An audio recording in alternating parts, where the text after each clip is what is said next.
और जालिमों काजी आ रहा है के नारे मुतारफ कराने वाले इंजीनियर मंसूर सिद्दीकी की याद में जफर अली ट्रस्ट में ताज़ीती रेफरेंस का इनेकाद किया गया।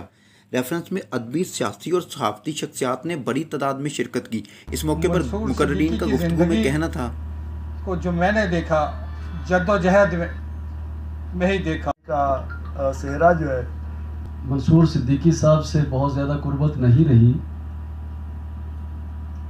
लेकिन वो पासबान की जान थे।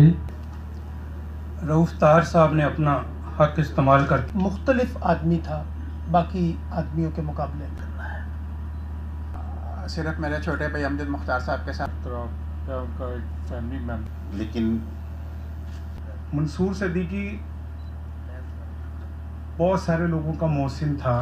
कैमरामैन आदिल बेग के साथ मियां बकास सहीद, यू न्यूज़ लाहौर।